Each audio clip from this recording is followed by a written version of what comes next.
me demande souvent, Johan, c'est quoi pour toi ce qui fait la différence pour réussir un changement de vie? Quand on dit changer de vie, je sais que c'est un mot qui est un peu à la mode, mais ça veut dire par exemple changer de carrière, se reconvertir dans un métier qu'on aime, qui est plus adapté pour nous, lancer son entreprise, devenir indépendant, changer de lieu, là où on habite, changer peut-être de mode de vie, transformer son corps, transformer ses pensées, bref, opérer une transformation d'une situation qu'on n'aime pas vers une situation qui nous convient le plus, dans quel but en général d'être plus heureux. Et dans cette quête du bonheur, notamment dans le plan personnel, il y a toujours ce concept de se transformer sa vie, transformer son environnement, transformer chaque aspect de sa vie.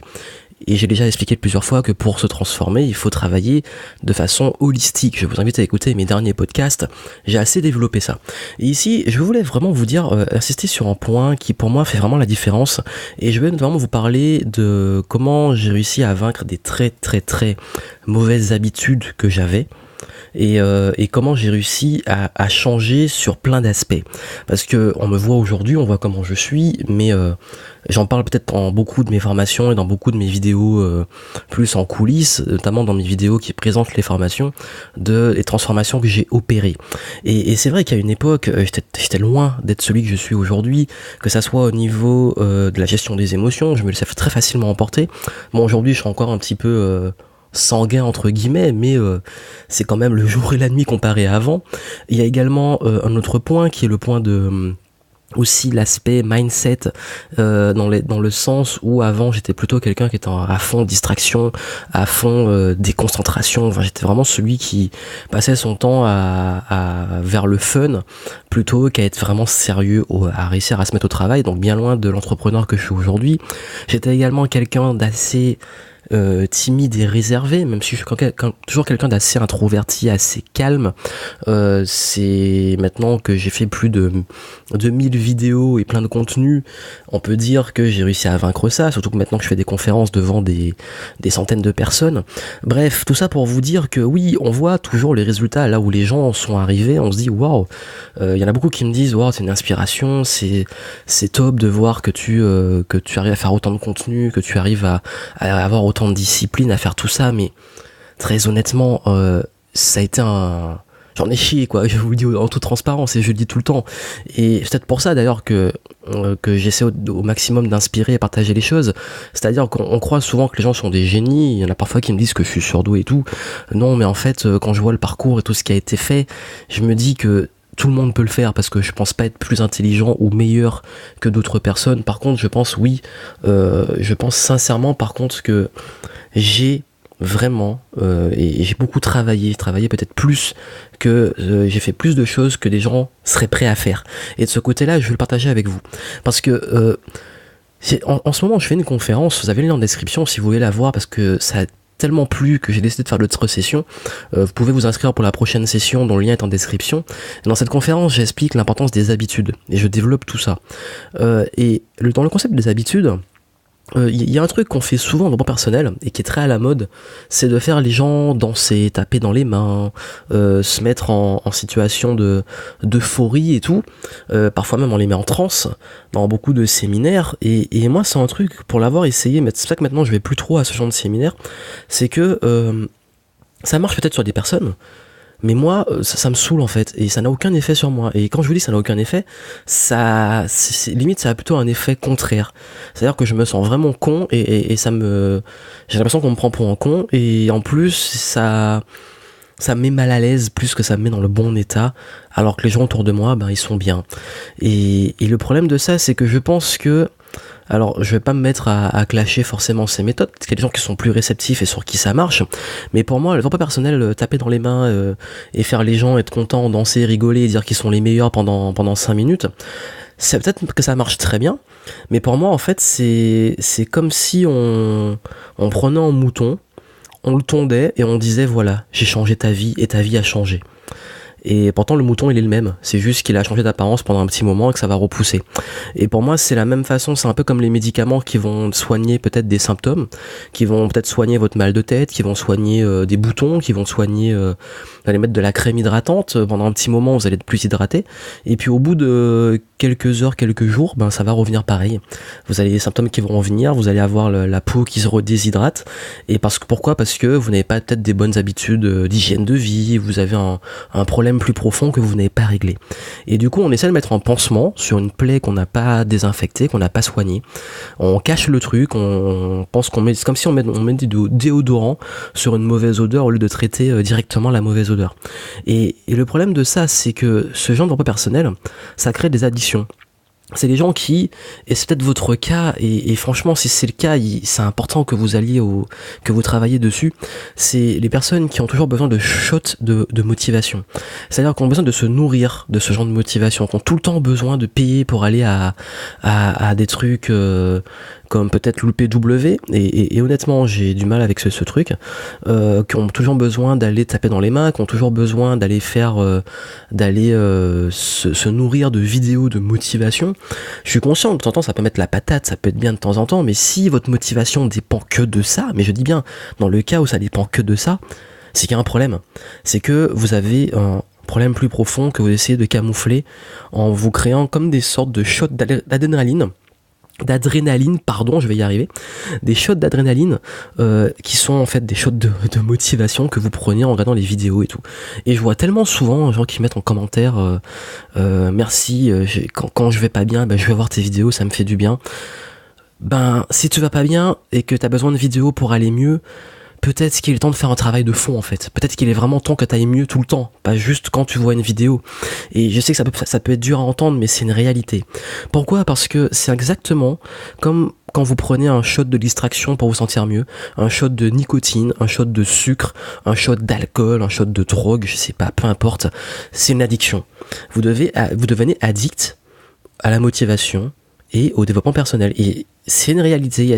Pour moi, ce sont les dérives de ce genre de choses-là.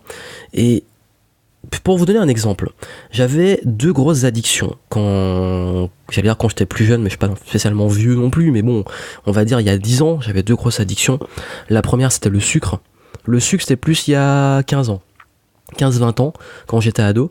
Et le sucre, et pendant très longtemps, jusqu'à il y a peut-être au moins 5 ans, le divertissement interactif. Tout ce qui est jeux vidéo, tout ce qui est jeux de rôle, tout ce qui est... Parfois j'aimais bien aussi acheter des livres d'énigmes, ou les trucs d'escape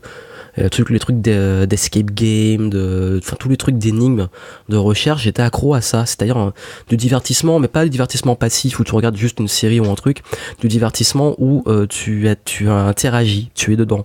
Mais pas que les jeux vidéo, c'était différentes formes. Et ce genre de choses-là, en fait, le sucre, je me suis rendu compte d'une chose, c'est que le jour où j'ai arrêté de prendre du sucre, j'ai arrêté de consommer beaucoup de sucre, j'ai arrêté d'avoir envie de sucre. Ça paraît complètement bizarre, mais le sucre, en fait, plus on en prend, plus on a envie. Et à ce jour encore, je suis pas un gros consommateur de sucre et j'ai même complètement réduit le sucre de mon alimentation. Après, je me prive pas, je me fais plaisir de temps en temps et tout, mais justement, j'aimerais que quand je me fais plaisir, quand je me prends un gâteau, du chocolat, ou parfois ça m'arrive, par exemple, là, je suis en train de préparer une conférence et j'ai dû acheter 10 kilos de bonbons pour la conférence. Pourquoi ? Vous le saurez au grand sommet de la motivation. J'en profite pour en parler, je vous mets le lien en description. Et justement, pendant ce grand sommet, on va pas vous faire que taper dans les mains. Peut-être qu'il y en a qui ont prévu ça, mais bon, peut-être juste sur le moment ça fait du bien, mais là vous aurez vraiment du concret, c'est-à-dire que vous aurez des conférences qui vont donner des outils, des pistes sur le long terme. C'est pas juste le truc oui et tout, on est heureux et tout, et puis tu rentres chez toi et au bout de 3 jours tu déprimes. Là il y aura vraiment des pointures, il y aura des spécialistes de l'optimisme, de la motivation, il y aura des coachs, et là on va vraiment vous donner des outils pour le long terme. C'est pas le truc on tape dans les mains et c'est fini. Et je me suis rendu compte, c'est la grosse parenthèse, mais parce que je parlais justement du sucre, et ce qui s'est passé, c'est qu'en travaillant cette conférence, et vous pourrez la voir, et pourquoi il y a des bonbons dedans, ça n'a rien à voir d'ailleurs avec le sucre. Ça m'est arrivé en préparant mon truc de prendre un ou deux, 3 bonbons de temps en temps, et j'en prends 2, et après j'ai envie d'en manger tout le temps. Et toutes les fois où je consomme un peu plus de sucre que d'habitude, j'ai envie d'en prendre tout le temps. Toutes les fois où je consomme du sucre, j'ai envie de consommer plus de sucre. C'est un truc de malade, c'est vraiment une drogue, le sucre. Et ce qui fait que je me suis dit, mais en fait, quand t'arrêtes le sucre, t'en as pas envie, et quand tu prends du sucre, t'en as envie. Ben, si t'as envie de... On sait tous ce que le sucre fait à notre organisme, à quel point c'est pas bon, notamment le sucre raffiné, donc tout ce qui est sucre rapide, tout ce qui est confiserie, des trucs comme ça. Et pourtant, on en consomme beaucoup trop. Je vous invite à voir une conférence TED, je mettrai un lien en description si vous voulez, sur le sucre. Cette conférence est géniale, qui explique à quel point on en consomme trop, et à quel point c'est une addiction. Et en fait, j'ai pas trop souffert à arrêter de consommer du sucre, j'ai juste remplacé, au début, j'ai remplacé plus par des fruits, bon ça reste du sucre, mais c'est beaucoup plus sain, et au fur et à mesure, ben, j'ai arrêté de mettre du sucre dans mon café, ni dans mon thé, etc. Et je me suis habitué à ne plus en prendre, et maintenant j'en ai plus envie. J'ai pas envie de consommer du sucre, j'ai pas ce besoin. Pareil, souvent quand on est habitué à prendre des desserts, ben pendant très longtemps j'arrivais pas en fin de repas à ne pas avoir un truc sucré, finir sur une touche sucrée. Mais encore une fois, c'est une question d'habitude. Notamment en Asie, ils ont pas de dessert sucré. Donc ça c'est vraiment un truc qui est très européen, de manger du sucre du sucré en dessert. Et tout ça c'est des habitudes qu'on se crée, une sorte de conditionnement. Et pareil, le divertissement interactif, ben plus je jouais, plus j'avais envie de jouer, et plus je devenais accro. Ça me créait, en fait, j'en ai beaucoup parlé dans mes études sur le jeu, sur ce qu'on appelle l'état de flow qu'on retrouve dans le jeu. Et cet état de flow, ben je devenais accro à ça, mais dans la quête de résoudre des énigmes, d'explorer, de faire mon personnage devenir plus fort, etc. Et vous savez comment j'ai arrêté l'addiction au jeu? Ben c'est quand j'ai créé mon entreprise. Parce que ce flow, je le retrouvais dans mon business. Et finalement, mon business, je le gérais comme un jeu vidéo. Et ça me fait penser qu'il serait vraiment temps que je mette en ligne cette conférence que j'ai faite à Paris, où j'explique justement comment utiliser les mécaniques des jeux, les jeux vidéo, pour booster son business. Je viens d'y penser là, parce que mon podcast, c'est un peu freestyle. Et je la mettrai en ligne, hein. À chaque fois je dis ça, mais il faut vraiment que j'y pense, que je mette ça en ligne. Et dans cette conférence, j'explique justement comment, en gérant un business, on retrouve exactement les mêmes similitudes que quand on joue à un jeu vidéo. Et on passe par tout le parcours du héros, donc les fameuses 12 étapes du parcours du héros qu'on retrouve dans tous les récits, et comment aussi, en tant qu'entrepreneur, on est dans le flow, on résout des problèmes, on fait évoluer son business, on a de nouvelles quêtes, etc. Et c'est en fait ces besoins de flow, ces habitudes de flow que j'avais, je les ai remplacés par mon flow dans mon business. Et d'ailleurs, il y a même une période de transition où je joue à des jeux vidéo de simulation de création d'entreprise. Et finalement, quand on crée sa vraie entreprise, on n'a plus le temps de jouer à ça, déjà de 1, et de 2, on retrouve les mêmes choses. Et ce qui fait qu'aujourd'hui, j'adore toujours les jeux vidéo, mais j'ai plus de mal à m'y mettre, parce que justement, je fais exactement la même chose dans un jeu que ce que je fais dans mon business. Et du coup, vous savez, on a tous des habitudes qu'on se crée comme ça, des schémas dans notre vie, ce qu'on va manger tous les jours, les gens qu'on va fréquenter, les actions qu'on va faire chaque jour, ce qu'on va consommer comme information. Vous savez, on a 60 000 pensées par jour, dont 80% sont les mêmes que la veille. C'est-à-dire que tous les jours, vous avez plus des 3/4 de vos pensées qui sont les mêmes qu'hier. Donc ça veut dire que vous avez encore les 3/4, enfin presque tous les jours, pensez à la même chose. Comment changer de vie? Je vais même vous donner les pistes. Pour changer de vie, vous devez changer vos habitudes. En fait, il n'y a pas d'autre façon, en fait. On ne peut pas se transformer si on ne transforme pas sa routine. On ne peut pas se transformer si on n'opère pas sur des choses quotidiennes. C'est pour ça que j'ai parlé je dis pas que c'est forcément mauvais d'aller dans un séminaire où vous allez taper dans les mains et tout. Je dis qu'il faut pas se contenter de ça, et que toute votre motivation et tout votre développement personnel ne doit pas se limiter à ça. Parce que parfois, je demande à des gens, mais qu'est-ce que tu as appris de concret? Qu'est-ce que tu as pu développer ou apporter comme changement de vie? Il va me dire, j'étais bien, j'étais content, ça m'a inspiré et tout. Ok, mais t'as fait quoi après? Qu'est-ce que tu as fait après? Rien. Et c'est pour ça que beaucoup de personnes vont à des événements, ou passent des super vacances, ou passent un super moment, ou font des super rencontres, et puis ils rentrent chez eux, et puis au bout de 3 jours, 4 jours, ils retrouvent leur routine, ils retrouvent leurs habitudes, ils retrouvent ça, et rien n'a changé. C'est comme des vacances. Vous faites une pause. Le problème, et ça c'est pour ça que j'aime beaucoup la philosophie de Seth Godin, qui est un marketeur, qui dit, si vous voulez, la meilleure façon d'avoir une vie de rêve, c'est de pas avoir besoin de vacances. C'est-à-dire de pas avoir besoin de vacances pour échapper d'une vie qu'on n'aime pas. Parce que finalement, en fait, que veut dire vacances si ce n'est échapper de quelque chose qui finalement nous convient pas. Alors oui, moi par exemple, j'aime bien le concept de vacances dans le sens retraite. C'est-à-dire que moi, j'aime bien par moment me prendre des moments, 1-2 semaines ou plus, où je fais autre chose. Mais pour moi, c'est pas des vacances, c'est pas je fuis pas un truc, c'est juste que je fais une pause. Et c'est ça le problème, c'est quand on cherche tout le temps à fuir. C'est le week-end, waouh, j'ai fui cette semaine horrible. Le soir, je fuis mon boulot. Ça a toujours une sorte d'échapper à une routine. Et ça, pour moi, c'est un concept qui est dangereux. D'avoir toujours d'échapper de quelque chose et en y échappant, d'aller chercher une satisfaction externe qui va être dans des vacances, dans des divertissements, dans des modes de consommation, etc.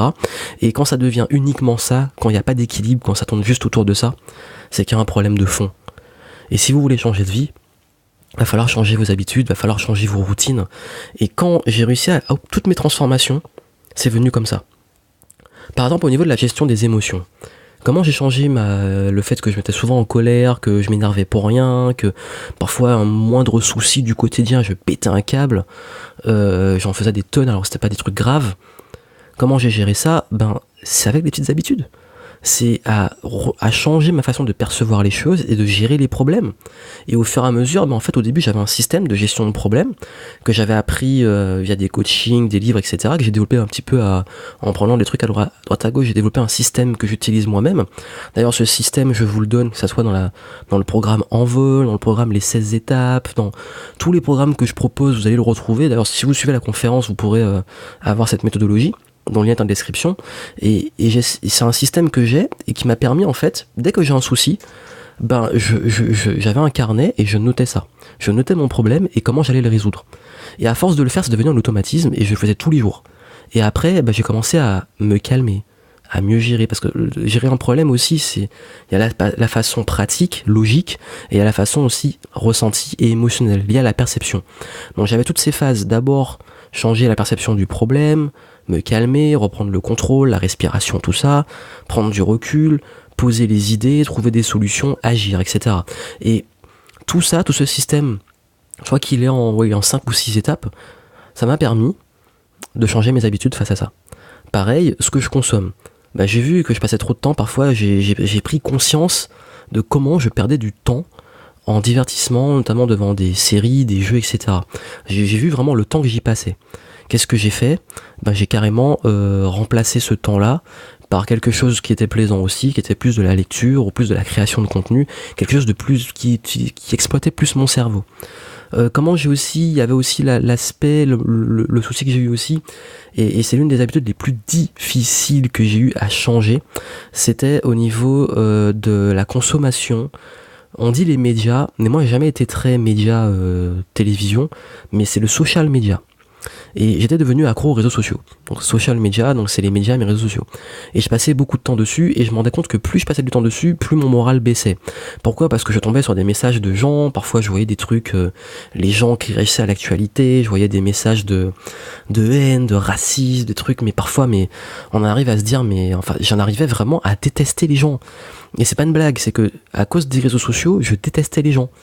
Entre ceux qui m'insultaient sur les réseaux sociaux et ce que je voyais de l'ambiance sur internet, j'étais mal, parce que quand on voit les commentaires sur le web, on pète un câble.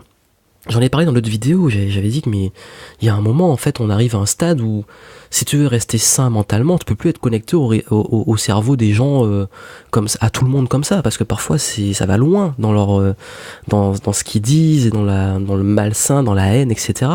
Il y a du bien, mais il y a aussi énormément de mal, et on le côtoie au quotidien quand on est dessus. Et pendant longtemps, j'ai travaillé sur les réseaux sociaux, c'est une partie de mon boulot, et je me suis dit non, là je vais devenir dingue. Et c'est que très récemment que j'ai compris qu'il fallait que je change mes habitudes de consommation de ces médias-là. J'ai installé plein de trucs. J'ai mis des plugins pour virer les commentaires, pour virer mon mur Facebook. Je me suis mis des trucs pour des applications pour arrêter d'aller dessus. Je me suis vraiment forcé, j'ai bridé le truc. J'ai cadenassé l'accès à ça et je me suis limité à juste la gestion de ma page et de ma modération et mes pubs Facebook. Et j'ai vraiment réduit ce truc et j'y vais le minimum possible. Et ça m'a vraiment fait du bien, je vous dis pas. Et je me suis rendu compte que même encore à ce jour, le peu que je consomme, les fois où je fais vraiment une déconnexion, je me sens mieux. Donc comme quoi, c'est encore une addiction. Et cette addiction, je l'ai remplacée par des interactions beaucoup plus saines. C'est-à-dire que maintenant, je vais plus interagir avec tout le monde, monsieur tout le monde. Je filtre. Je vais directement interagir avec des gens avec que j'apprécie, aller plus dans des masterminds, des rencontres, des échanges constructifs. Et tout ça, en fait, ce sont les petits changements du quotidien, et je dis pas que tout se fait d'un coup, c'est des transformations au fur et à mesure qu'on fait, et on change ses habitudes, on change ses routines. Pareil, j'ai revu ma routine du matin, j'ai revu mes façons de travailler, mes process, etc. Et c'est ça qui m'a permis de me sentir beaucoup mieux. Et vraiment de commencer à avoir des résultats qui changent. Être de meilleure humeur, être plus proactif, et arrêter de subir, de se positionner en victime, etc. Avoir aussi beaucoup plus d'efficacité, parce que j'ai arrêté aussi les pertes de temps, avoir une meilleure santé, parce que j'ai arrêté de consommer n'importe quoi, avoir un meilleur moral, bref, tout ça qui fait que forcément vous devenez plus positif, vous avez plus de temps, vous êtes plus zen, vous progressez, vous ne pouvez qu'améliorer votre vie. Et c'est ça, ça commence par là, par les routines. Et c'est ça le message que je voulais vous donner, je partage un peu mon expérience pour vous dire que il n'y a pas une recette miracle, et c'est pas en tapant 3 fois dans les mains un séminaire que ça va changer, ou en allant prendre des shots de vidéos de motivation. C'est bien de se motiver, parfois j'en partage, parfois j'en fais, mais ça suffit pas, il faut un travail de fond derrière. Allez toujours en profondeur, allez au bout des choses. Et il y a des gens qui vont dire, mais oui, mais par exemple, à chaque fois que je vois des vidéos sur la même chose, ou alors tu te répètes, ou tous vous vous répétez, on a compris les habitudes, les routines. Si vous avez compris, et que tout ce qui est dit vous paraît évident, c'est qu'il est temps d'approfondir.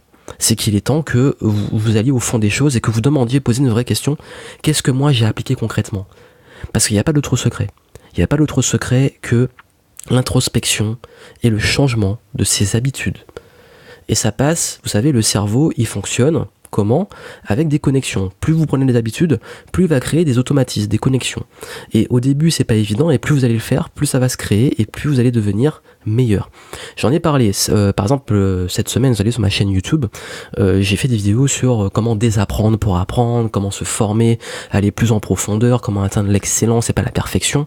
Et j'aborde ces sujets-là, comme la plasticité du cerveau, le fait que tout passe par de la répétition et des habitudes. C'est le sujet du moment, j'ai vraiment envie de vous donner des pistes sur ça. Et donc, ce que je vous invite à faire, c'est de vous inscrire pour la conférence dont le lien est en description. Et ça va vraiment vous aider à comprendre qu'est-ce qu'il faut pour vraiment changer. Et j'ai vraiment appelé ça hacker son cerveau. Vraiment changer ses connexions, ses habitudes, ses schémas dans la tête pour s'améliorer et donc par conséquent changer de vie.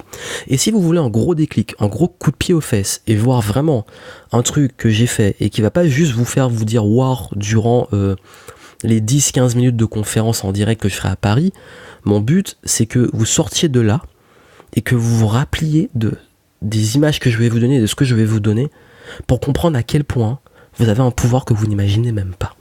Parce que moi j'aime donner des choses j'aime planter des graines en fait qui vont pousser et vous aider à vous améliorer sur le long terme. Et voilà pourquoi je vous donne rendez-vous au Grand Sommet de la Motivation à Paris le 14 et 15 octobre, je vous en parle maintenant et je vais vous en parler souvent dans mes prochains contenus parce que là on approche du Grand Sommet et c'est vrai que j'ai pas beaucoup communiqué dessus avant, mais là je vais le faire à fond et je compte vraiment sur votre présence. Voilà, je sais que beaucoup vont me demander est-ce qu'il y aura la vidéo de la conférence, est-ce que ceci, cela, je vous garantis rien, je sais pas, franchement je sais pas. Je sais pas comment ça va se passer, je sais pas quand on aura ça, si on l'aura, ça se trouve la technique, moi je compte pas trop dessus. Une chose est sûre, si vous voulez vraiment avoir ça, il faut le voir en direct. Et même si vous n'êtes pas à Paris, vous n'êtes pas un arbre, déplacez-vous. Bref, je vous force à rien, mais vraiment, si vous avez envie de me rencontrer, si vous voulez ça, rendez-vous à Paris. Et c'est exactement, comme je l'ai dit, le 14 et 15 octobre à Paris. Là où, au même endroit que le WED, donc c'est à au théâtre, je fais un trou de mémoire. Bon, tant pis, de toute façon, vous avez le lien en description, vous avez toutes les infos pour vous inscrire. Et inscrivez-vous parce qu'on approche la tête, il reste plus beaucoup de place. Ça part très vite et là, en fait, il y aura du beau monde. Et là, si vous voulez justement, pas juste de l'inspiration, mais aussi rencontrer des gens qui peuvent vous aider sur le long terme, c'est là qu'il faut venir. Donc je compte sur vous, rendez-vous au grand sommet de la motivation, rendez-vous, je sais pas quand, en tout cas pour la conférence en direct, dont le lien est en description aussi, ça vous fera toujours attendre et patienter, et puis j'espère vraiment que vous allez pouvoir changer vos routines. À très vite.